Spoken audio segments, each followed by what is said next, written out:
बच्चों, फिर से स्वागत है आपका एक बार विज्ञान विषय की क्लास में। और विज्ञान विषय में पार्ट 2 पढ़ रहे हैं हम लोग बच्चों। क्या हमारे आसपास के पदार्थ शुद्ध हैं। इसमें हमने कई सारे टॉपिक पढ़ लिए थे। अब हम लोग समांगी मिश्रण देख रहे थे, यानी विलयन के बारे में देख रहे थे। हमने ये बताया था पिछले वीडियो में, ये पढ़ा था हमने कि विलयन क्या है, विलयन के गुण क्या होते हैं। उसके बाद ये दोनों PDFs मैंने डाल दी थी आपको, आपने पढ़ लिया होगा इसको। तो चलो एक बार फिर से देखते हैं, समझते हैं कि विलयन की सांद्रता क्या होती है। आज हम लोग देखेंगे विलयन की सांद्रता क्या होती है। क्रियाकलाप 2.2 में हमने देखा कि समूह ए और समूह ब के पास एक ही पदार्थ के विभिन्न आभाओं के रंगों के विलयन हैं। देखो पिछले वीडियो में ग्रुपिंग की थी हमने, 4 ग्रुप बनाए थे, लेकिन उसमें से ए और ब को हमने सेम पदार्थ दिया था, एक जैसा पदार्थ दिया था, पर क्वांटिटी यानी मात्रा अलग अलग थी। एक को तो दिया था 1 चम्मच और दूसरे को दिया था 2 चम्मच, यानी हमने दूसरे ग्रुप को जो है वो जस्ट डबल, दुगनी मात्रा में पदार्थ दिया घोलने के लिए, विलयन बनाने के लिए।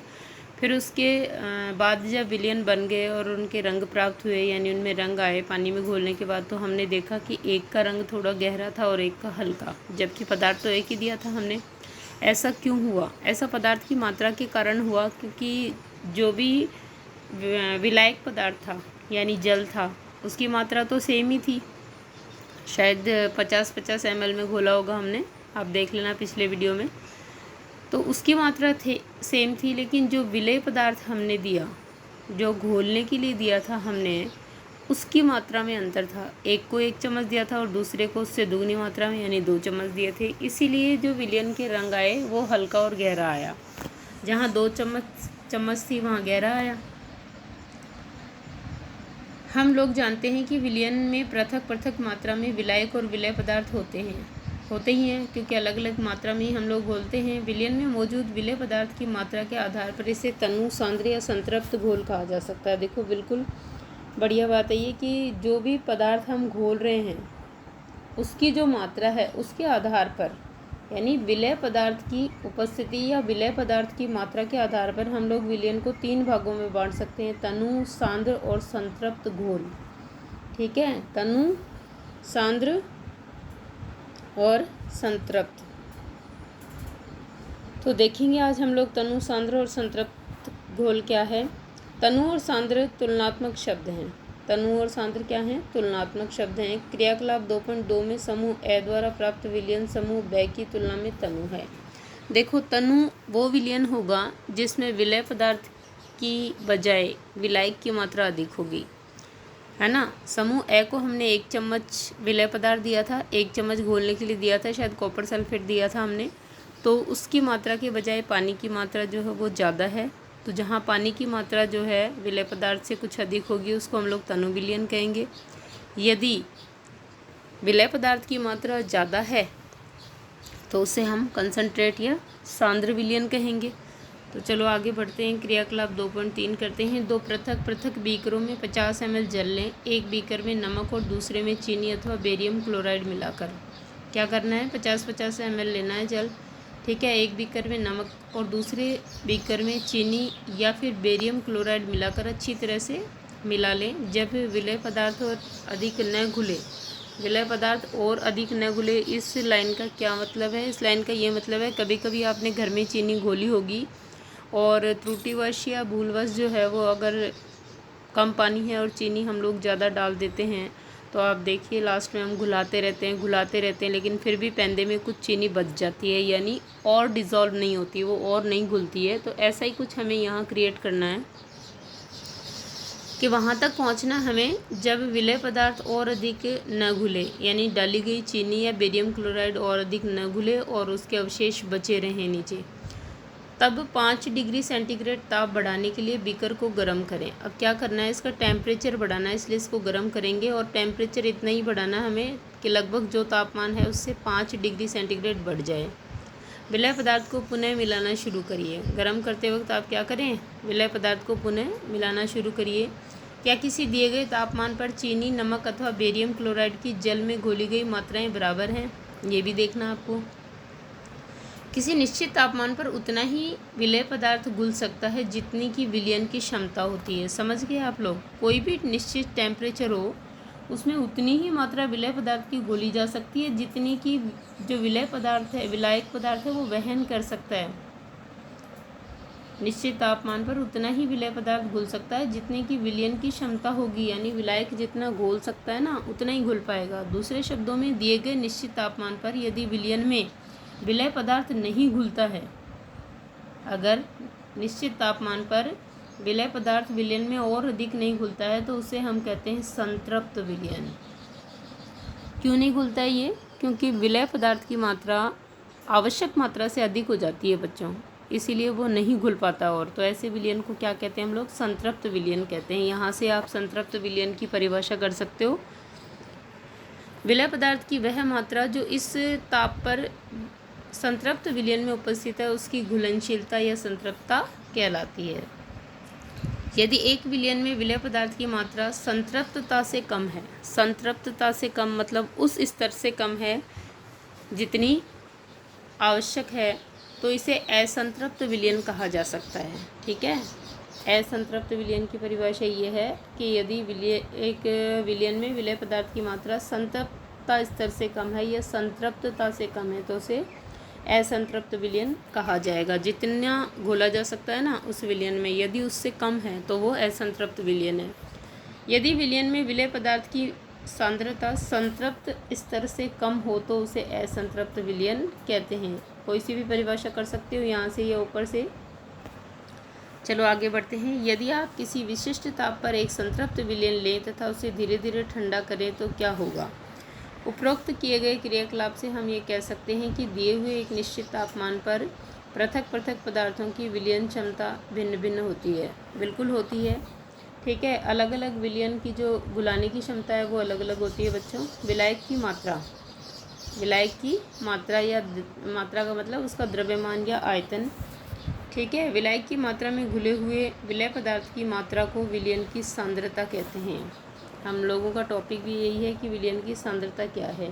तो देखो, विलयन की मात्रा में घुले हुए विलय पदार्थ, आपने विलयन बनाने के लिए जितना भी विलय पदार्थ घोला है ना, तो उस विलयन में उस विलय पदार्थ की जो भी मात्रा है उसको सांद्रता कहेंगे हम लोग विलयन की। ठीक है, विलयन की सांद्रता को दर्शाने की बहुत सी विधियां हैं, लेकिन हम यहाँ सिर्फ 3 विधियों के बारे में चर्चा करेंगे। अब देखो, 3 अलग अलग विधियों से ये डिपेंड करता है कि सामने वाले ने आपको क्या क्या दिया, किस किस चीज़ का द्रव्यमान दिया। तो इस आधार पर हम लोग जो है वो सांद्रता को दर्शाने या ज्ञात करने के लिए 3 विधियों के बारे में चर्चा करेंगे। पहली विधि है द्रव्यमान। ठीक है, या विलयन के द्रव्यमान प्रतिशत में ज्ञात करें तो विलयन द्रव्यमान प्रतिशत, किसी भी विलयन का द्रव्यमान प्रतिशत अगर आपको ज्ञात करना हो तो सूत्र है उसका, पहले ऊपर आएगा विलय पदार्थ का द्रव्यमान बटा विलयन का द्रव्यमान गुणा 100। इससे आपको किसी भी विलयन के द्रव्यमान प्रतिशत ज्ञात हो जाएंगे। दूसरा है विलयन के आयतन प्रतिशत, अगर आपको निकालनी हो, आयतन प्रतिशत अगर पूछा जाए तो उसका सूत्र है विलय पदार्थ का द्रव्यमान बटा विलयन का आयतन आ जाएगा। क्या आ जाएगा? यहाँ पर आयतन प्रतिशत पूछा है इसलिए विलयन का आयतन आ जाएगा, गुणा 100 आ जाएगा। तीसरा है आयतन प्रतिशत पूछा हो विलयन का आयतन या आयतन प्रतिशत, तो विलय का आयतन बटा विलयन का आयतन। इधर ऊपर क्या था? आयतन, विलयन के आयतन प्रतिशत का ये दूसरा सूत्र है। ठीक है, द्रव्यमान बटा विलयन के आयतन प्रतिशत। तो देखो, द्रव्यमान दे रखा और एक का आयतन दे रखा हो तो विलय का द्रव्यमान बटा विलयन का आयतन गुणा 100। और यदि विलयन का आयतन दे रखा हो और विलय का भी आयतन दे रखा हो, तो अगर दोनों ही लिक्विड होंगे, आयतन दे रखा दोनों का, तो क्या हो जाएगा? विलय का आयतन बटा विलयन का आयतन गुणा 100 आएगा। यहाँ पर ये गलती से नहीं लगा है निशान, आप लोग लगा लेना। अब एक उदाहरण दे रखा है, एक विलयन के 320 ग्राम विलायक जल में 40 ग्राम साधारण नमक है।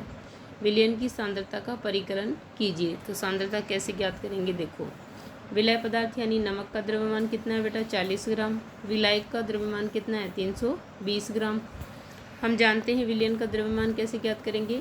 विलय पदार्थ का द्रव्यमान प्लस विलायक का द्रव्यमान, क्योंकि विलयन के अंदर क्या क्या होता है आपको पता है। विलयन का मतलब क्या होता है? विलय प्लस विलायक दोनों चीज़ होगी ना, विलायक और विलय मिलकर विलयन बनाते हैं, इसलिए यहाँ द्रव्यमान को प्लस करना पड़ा हमें, क्योंकि विलयन का द्रव्यमान आएगा यहाँ 360 ग्राम।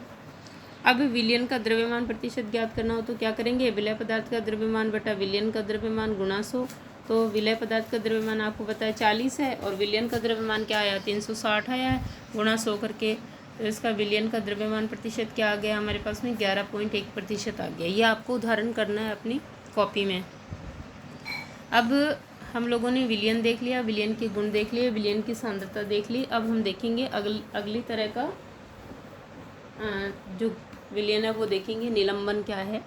क्रियाकलाप 2.2 में समूह 6 के द्वारा पाया गया विषमांगी घोल जो ठोस तथा द्रव्य में परिक्षेपित हो जाता है, यानी ऐसा सॉल्यूशन, ऐसा विलयन जो समांगी नहीं होता है, विषमांगी होता है और 2 भागों में बंट जाता है, यानी ठोस और द्रव्य जो है वो अलग अलग परिक्षेपित हो जाते हैं, निलंबन कहलाता है। यहाँ से निलंबन की परिभाषा करिएगा। निलंबन एक विषमांगी मिश्रण है जिसमें विलय पदार्थ के कण जो है वो घुलते नहीं हैं बल्कि माध्यम की समष्टि में निलंबित रहते हैं। ये निलंबित कण आंखों से देखे जा सकते हैं। बेटा निलंबित रहने का मतलब ये है कि जब तक आप उसको घुलाते रहेंगे ना तब तक वो उस पानी में अटके हुए रहेंगे, घूमते रहेंगे, लेकिन जैसे ही आप उसको छोड़ देंगे स्थिर तो वो सारे जो है वो पेंदे में जाकर जमा हो जाएंगे। अब निलंबन के गुण, यह एक विषमांगी मिश्रण है। ये तो हमें पता ही है क्योंकि अगर समांगी होता तो पूरी तरह से जो भी विलय पदार्थ है वो घुल जाता विलायक में, लेकिन घुलता नहीं है। जब तक हम, जैसे मिट्टी घोली आपने या चौक पाउडर घोला, जब तक हिलाते रहोगे तब तक तो ऐसा लगेगा कि उसी पानी के साथ ही घूम रहे हैं, लेकिन जैसे ही छोड़ दोगे वैसे ही वो सारे घुलने की बजाय कहाँ चले जाएंगे, पेंदे में जाकर जमा हो जाएंगे और अलग से दिखाई देंगे। तो ये कण आंखों से बिल्कुल देखे जा सकते हैं। ये निलंबित कण प्रकाश की किरण को फैला देते हैं क्योंकि कणों का आकार कैसा होता है, बड़ा होता है। तो जो भी निलंबन है उसके अंदर से प्रकाश का मार्ग दिखाई देता है जिससे उसका मार्ग दृष्टिगोचर हो जाता है।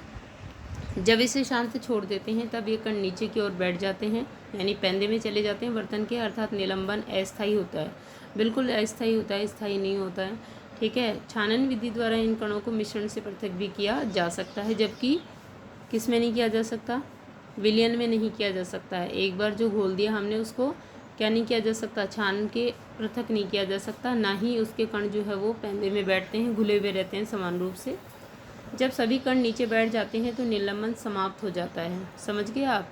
निलंबन यानी जो भी माध्यम है, जो भी जल है, उसके अंदर जो विलयन के कण कहीं टंगे हुए थे, है ना, या निलंबित थे, वो निलंबन समाप्त हो जाएगा, बिल्कुल नीचे चले जाएंगे वो, और जल यानी विलायक और विलय दोनों अलग अलग स्तर में देखे जाएंगे तथा विलयन में प्रकाश की किरण का प्रकीर्णन भी रुक जाता है क्योंकि ये जब तक निलंबन रहेगा वो कण जो है वो प्रकाश को फैलाते रहेंगे।